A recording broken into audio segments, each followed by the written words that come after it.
Bahagi lang ng pangmatagalang plano ni Vladimir Putin ang Ukraine. Ang Pangulo ng Russia ay nais palawakin ang kapangyarihan at impluwensya sa South Caucasus, lalo na sa Azerbaijan, Georgia at Armenia. Sa kasamaang palad para sa kanya, hindi ayon sa plano ang mga nangyayari at lalo pa itong lumala. Sa katunayan, epektibong winasak ng Azerbaijan ang proyekto ni Putin sa South Caucasus sa isang iglap lang. Malaking mensahe ito sa Kremlin at binago ang geopolitical na kinabukasan ng rehiyon magpakailanman. Matagal nang may malaking kapangyarihan at impluwensya ang Rusya sa mga bansa sa South Caucasus. Malaking bahagi nito ay dahil sa matagal ng alitan sa pagitan ng Armenia at Azerbaijan tungkol sa Nagorno-Karabakh Enclave na nasa loob ng teritoryo ng Azerbaijan, ngunit sa loob ng maraming taon ay halos puro mga Armenian ang naninirahan. Ang rehiyong ito ay naging pinagmumulan ng maraming pagtatalo at pagdanak ng dugo sa loob ng mga dekada. Simula pa noong unang bahagi ng 1970s nang ideklara ng mga Armenian separatists na naninirahan doon ang kanilang kalayaan at itinatag ang sarili nilang republika na tinawag na Republika ng Artsar. Ang layunin ay magkaisa at palawakin ang teritoryo ng Armenia sa pamamagitan ng pagkuha ng lupa mula sa Azerbaijan. Hindi ito nakilala sa buong mundo bilang republika. Nakialam ang Armenia para tulungan ang mga separatista. Kaya nagsimula ang unang digmaan sa Nagorno-Karabakh laban sa Azerbaijan na nagdulot ng libu-libong namatay at sugatan sa magkabilang panig. Hindi rin opisyal na kinilala ng Rusya ang Republika ng Artsar. Di naging hadlang sa Kremlin ang sitwasyon. Ginamit nila ito at maingat na pinaglalaban ang dalawang panig. Naging tagapamagitan, tagapagtustos ng armas, at tagapamaya pa sila sa iba't ibang yugto ng labanan. Minsan parang suportado nila ang separatista. Pero minsan naman ang soberanya ng Azerbaijan ang kanilang sinusuportahan. Walang nakakaalam kung saan talaga panig ang Kremlin. At eksakto iyan ang gusto ng pamunuan ng Rusya. Sa pamamagitan ng maingat na pagbibigay ng balanse at epektibong pagtulong sa magkabilang panig, nagawa nitong mapanatili ang koneksyon sa parehong bansa. Imbis na isa lang ang kakampi at isa ang kaaway. Natapos ang digmaan sa tagumpay ng mga Armenyo at pinaalis ang mahigit 70,000 Azerbaijani mula sa Armenia. Kasama rin ang Nagorno-Karabakh at mga kalapit na teritoryo. Ang rehiyon ng Nagorno-Karabakh ay napunta sa isang kalagayang legal na hindi tiyak. Hindi ito kailanman opisyal na kinilala ng pandaigdigang komunidad. Ngunit sa esensya ay gumana ito bilang isang ekstensyon ng Armenia. Malaking papel ang ginampanan ng Rusya sa tigil putukan noong 1974 at pinanatili ang matatag ngunit minsang pabago-bagong ugnayan sa parehong bansa sa mga sumunod na dekada. Noong 2020 gayunpaman, nagsimulang pumalpak ang lahat. Noong taon na iyon, sumiklab ang ikalawang digmaan sa Nagorno-Karabakh kung saan malakas na sinuportahan ng Turkiye ang Azerbaijan sa malawakang opensiba para mabawi ang mga nawalang lupain, kabilang ang rehiyon ng Nagorno-Karabakh. Gamit ang makabagong drone at malalakas na kagamitang militar, mabilis na talo ng puwersa ng Azeri ang separatistang Armenian. Bagamat mas malapit ang Russia sa Armenia kaysa Azerbaijan, hindi ito agad na magitan para tulungan ang kaalyado nito. Sa halip, sinubukan nitong pumagitna. Nagbigay ng armas sa magkabilang bansa bago nagpadala ng sariling tropang tagapamayapa sa mga linya ng labanan. Para maiwasan ang pagbagsak ng Armenia, nagwagi ang Azerbaijan sa digmaan. Nasakop ng puwersang Azeri ang karamihan ng teritoryo ng Republika ng Artsar. Muling naging responsable ang Kremlin sa pagbuo ng kasunduang pangkapayapaan para tapusin ang labanan. Sa loob ng ilang panahon, parang inuulit lang ng kasaysayan ang sarili nito at magpapatuloy ang Russia sa pagpapanatili ng patas at magkaibigang ugnayan sa parehong bansa. Nainis ang mga opisyal ng Armenia sa kakulangan ng suporta ng Russia noong ikalawang digmaan, habang hindi rin natuwa ang mga opisyal ng Azerbaijan sa pakikialam ng Russia sa labanan sa mga huling yugto nito. Pagkatapos, noong Setyembre 2023, lalo pang lumalala ang sitwasyon. Noong panahong iyon, abala ang Russia sa digmaan laban sa Ukraine na mas tumagal kaysa inaasahan ng Moscow. Dahil sa oportunidad, mabilis na umatake ang Azerbaijan para makuha ang buong kontrol sa Nagorno-Karabakh. May mga Russian peacekeepers na nakatalaga sa lugar noong panahong iyon, ngunit hindi sila nakialam. Nainis ang Armenia at inakusahan ang Russia na hindi tinupad ang pangakong seguridad at abala sa digmaan sa Ukraine kaya di natulungan ang kaalyado. Nagsimulang masira ang matagal ng ugnayan ng dalawang bansa at lalo pang lumala ang sitwasyon nang napagkasundo ang opisyal ng buwagin ang Artsakh. Mahigit 10,000 katao ang tumakas mula Nagorno-Karabakh nang bumalik ito sa kontrol ng Azeri. Inutusan umalis ang mga peacekeeper ng Russia at nanawagan din ang Armenia na lisanin ng Russia ang rehiyon. Pauwi na ang mga puwersa ng Moscow ngayong tagsibol 2,000 at 24 kasabay ng pag-alis ng mga sundalong iyon.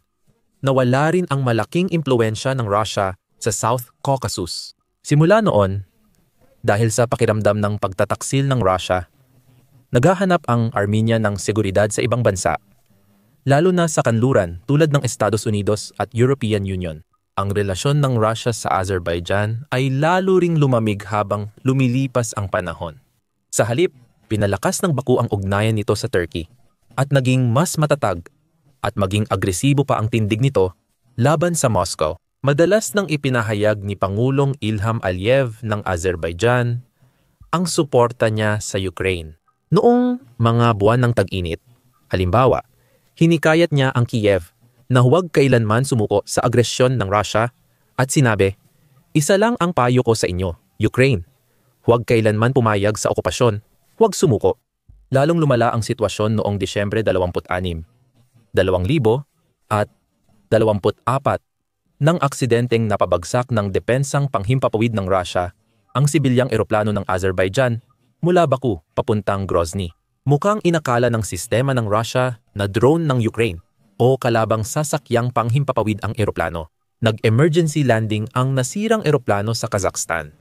Sa 67 pasahero mula Azerbaijan, 29 lang ang nakaligtas.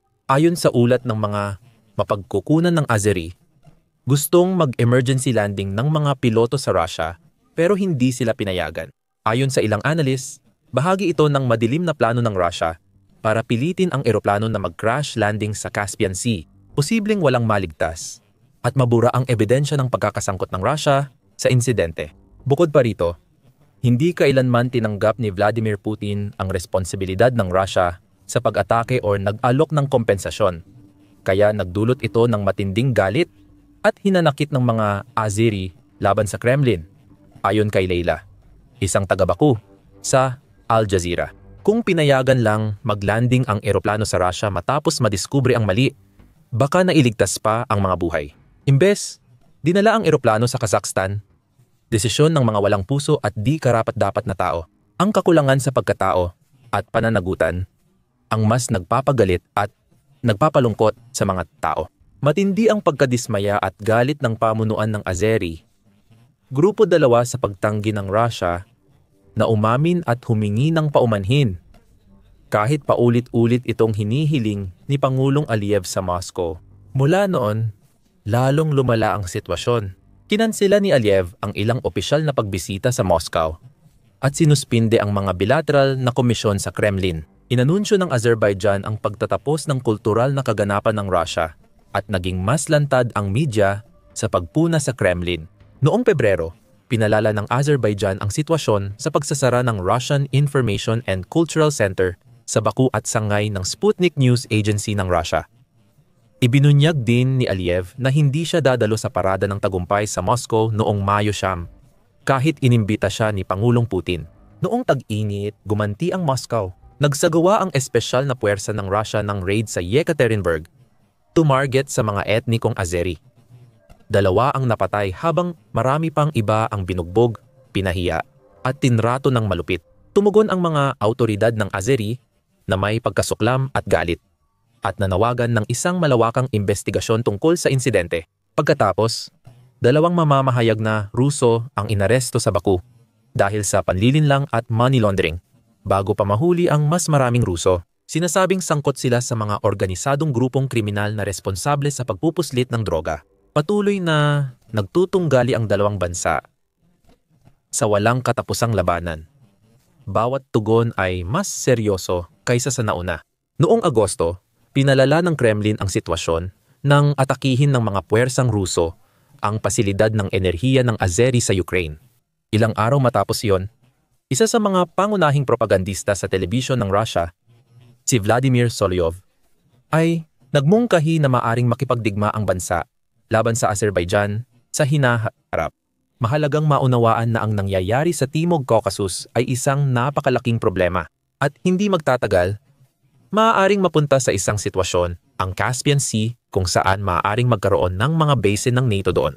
Napakadelikado nito at sa geopolitical na pananaw, maaari itong magdulot ng mga kahihinatnan na posibleng hindi ito ang huling espesyal na operasyong militar ng ating henerasyon.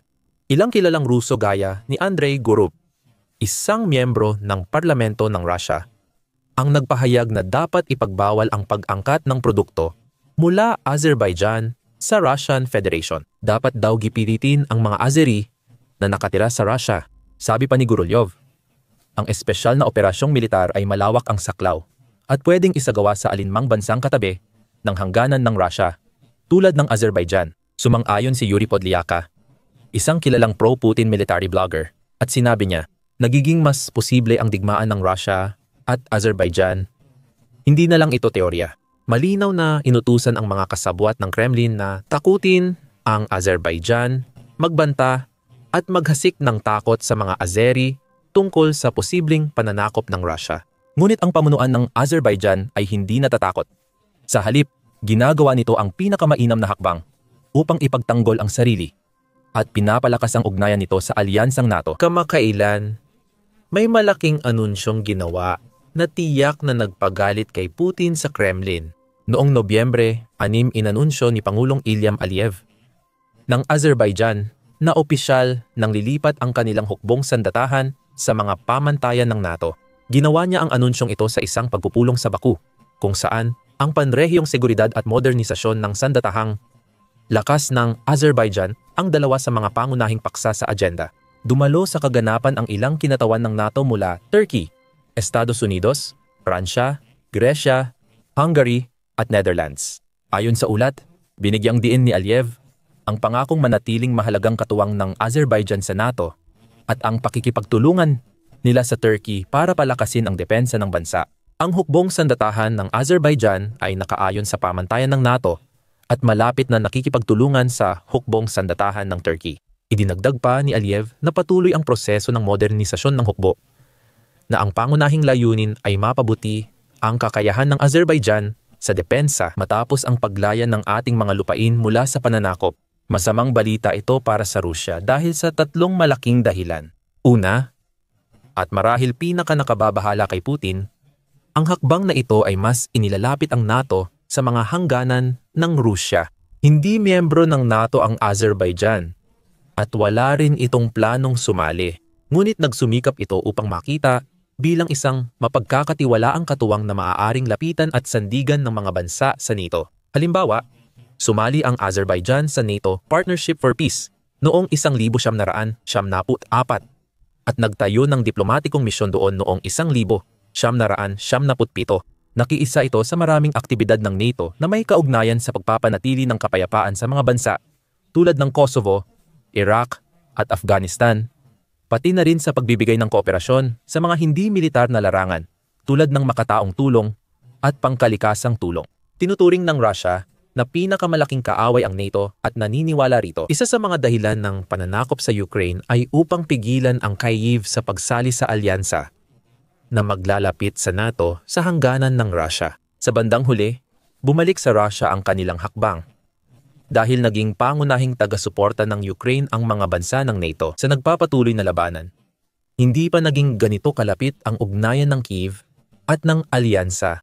Ngayon, sa paglipat sa mga pamantayang militar ng NATO, malinaw na bumubuo rin ng matibay na ugnayan ang Azerbaijan sa alyansa, habang sabay na tinatalikuran ang Russia. Kaya, kahit na hindi naman talaga bahagi ng alyansa ang Baku, mararamdaman pa rin ng Kremlin na tila nakabanta ang anino ng NATO. Mas lumalawak na ngayon ang sakop ng NATO.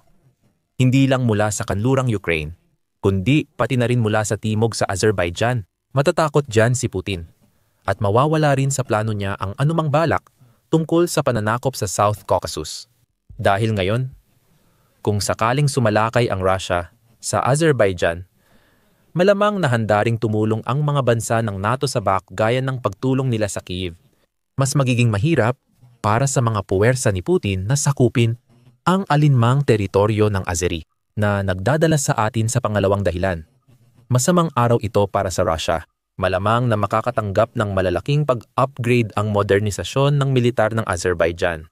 Dahil sa pagsunod sa pamantayan ng NATO, handa na ang hukbong sandatahan ng Azerbaijan na tumanggap at gumamit ng armas at depensa mula sa NATO. Ibig sabihin, pwedeng magsimulang magbenta at mag-supply ng makabagong armored vehicles ang United States, Germany, France, at iba pang NATO members. Mga depensa sa himpapawid, rifle, artilleriya, rocket launcher, at iba pa ay darating sa bako sa mga susunod na linggo at buwan, agad magdadala ng modernisasyon sa hukbong sandatahan. Ayon sa Global Firepower, ika-6 na po ang Azerbaijan sa pinakamalalakas na puwersang militar sa mundo. Malaking dahilan ng mababang ranggo ay ang patuloy na pag-asa ng bansa sa luma at lipas na kagamitan mula Soviet era. Kung bigla nitong magagawang i-upgrade at palitan ang ilan sa mga lumang kagamitan nitong Soviet ng mga makabagong sandata mula sa kanluran, maaaring maging mas mabagsik na puwersa ang Azerbaijan.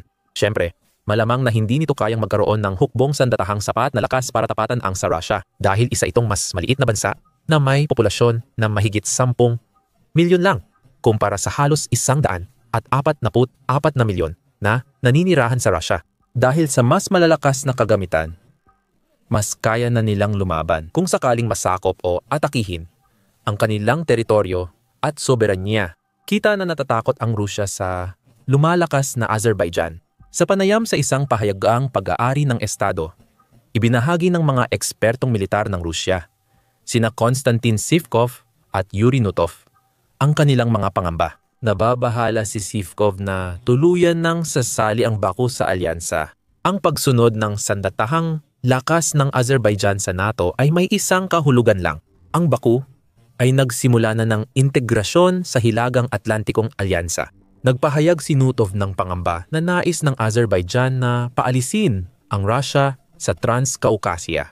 Naniniwala siyang magsisimula ng bumili ang Baku ng mga armas at gamit militar mula kanluran. Ang sandatahang lakas ng Azerbaijan ay mag-oorganisa muli para umayon sa iba pang bansa ng NATO bago niya sabihing magiging parang bahagi na lang ng hukbong sandatahan ng Turkey ang sandatahang lakas ng Azerbaijani. Ang lalong tumitibay na ugnayan ng Azerbaijan at Turkey ang ikatlo at huling masamang balita para sa Russia. Palaging pinananatili ng Russia ang dating mga kasosyo mula Soviet sa paligid ng kanyang hangganan gamit ang kapangyarihan at impluwensya. Bilang dating Soviet Republic, tradisyonal na itinuring ng Azerbaijan na pinakamalapit at pinakamahalagang kaalyado ang Russia. Sa kasaysayan, lumalapit ang Azerbaijan sa Moscow kapag kailangan ng suporta, seguridad at kalakalan mula sa Kremlin. Ginagawa pa rin nila ito sa isang antas.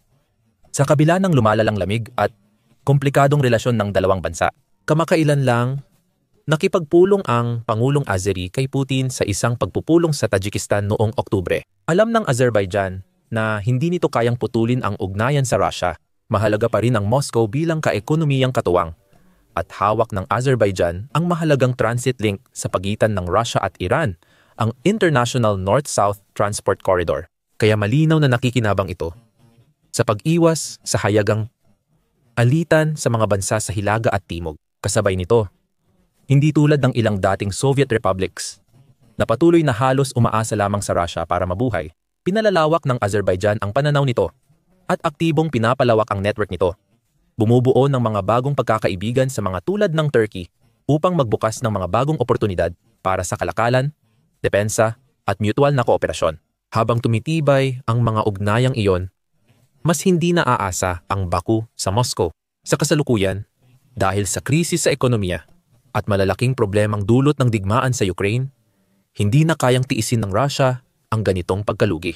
Kailangan ito ng mga bansang umaasa rito tulad ng Azerbaijan na patuloy na magpapadala ng mga migranteng magsisilbi sa digmaan at magbibigay ng yaman para sa makinarya nito.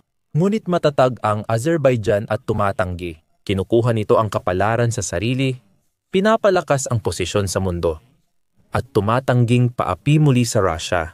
Gaya ng sinabi ni Emil Avdeliani, isang eksperto sa internasyonal na relasyon na sumusulat para sa Center for European Policy Analysis, itinuturing ng Azerbaijan ang sarili nito bilang isang mahalagang regional na kapangyarihan. Mas maigi para dito kapag malaya ito mula sa mga tanikala ng polisiya ng Kremlin at wala masyadong magagawa ang Russia tungkol dito. Bukod pa rito, habang lalong lumalakas at nagiging mas independyente ang Azerbaijan, maaaring magsimulang magtanong ang ibang mga bansa na nasa katulad na kalagayan. Bakit hindi rin natin magawa ang ganoon? Kapag nangyari iyon, posibleng mas marami pang malalapit na kaalyado ang mawala sa Russia at lalo pang lumiit ang impluensya nito sa Asia, Europa at iba pa. Ngayon, alamin kung paano unti-unting bumabagsak ang imperyo ni Putin ng mga bansang umaasa at puppet na rehimen sa video na ito. O panoorin mo ang video na ito para malaman kung paano kahit isa sa mga opisyal mismo ng Kremlin ay hindi na kayang pagandahin pa ang sitwasyon. Nagbabadya ng pampulitikang kaguluhan at posibleng digmaang sibil sa Russia sa 2026. At syempre, huwag kalimutang mag-subscribe din sa aming channel para lagi kang updated at alam mo ang lahat ng tungkol sa digmaan ng Russia at Ukraine at iba pang malalaking sigalot militar sa buong mundo.